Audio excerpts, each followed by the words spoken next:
သူ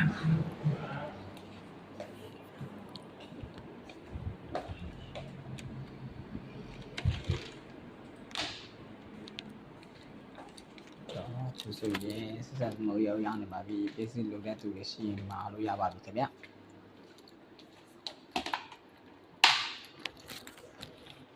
ဆိုရင်လက်ရှိတော့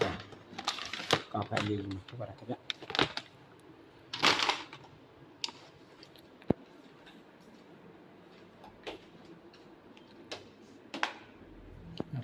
ကျွန်တော်တော့တိုက်စီရယူမှာဖြစ်ပါနော်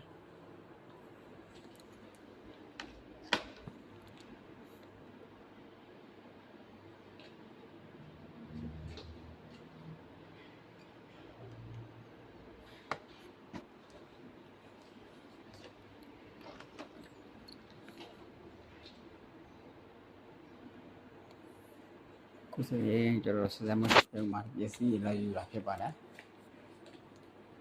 ပစ္စည်းလိုချင်တဲ့သူရဲ့အဲ့တော့ကျွန်တော်မှအားပေးလို့ရပါတယ်ခင်ဗျငယ်လို့နေစားတစ်ဖက်နဲ့အလုပ်လုပ်ချင်တဲ့သူတွေလည်းပဲဒီမှာလာပြီးတော့ကျွန်တော်နဲ့လည်းတွဲပြီးတော့လုပ်လို့လည်းရပါတယ်ခင်ဗျ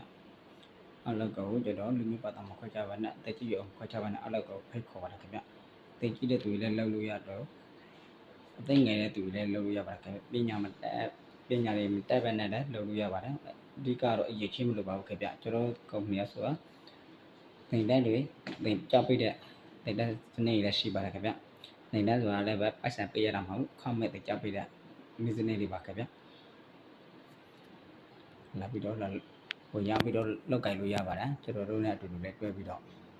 အလုပ်ဖိတ်ခေါ်ပါတယ်လက်ရှိနေစားတဲ့ဖိတ်နေအောင်နောက်ပို့လို့ချင်ရတယ်ဒီမှာလုပ်လို့ရတယ်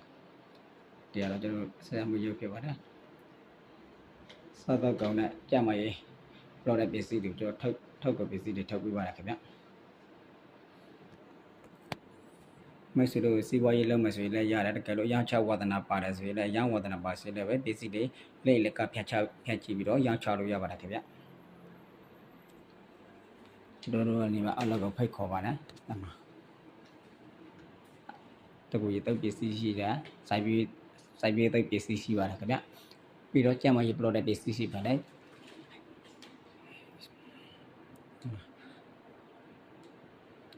နေ့စဉ်တုပ်ပစ္စည်းကိုနေ့စဉ်တုပ်ပစ္စည်းကိုတုပ်ဆွဲရင်းနဲ့အပိုးဝင်ပြန်ပြီးရှာလို့ရတဲ့နေရာဖြစ်ပါတယ်ကျွန်တော်တို့ဆိုရင်ဒီမှာတနေ့စာအတွေ့ကိုကျွန်တော်တို့မနေ့စောစောဆိုရင်အဲ့ရထားဆိုရင်သွားတိုက်ရတယ်မျက်နှာတက်ရတယ်ရေချွေးဆက်ပြတွေတိုက်ရတယ်ဆက်ပြတိုက်ရဆိုရင်ကျွန်တော်တို့နေ့ဆက်ဆိုင်မှာ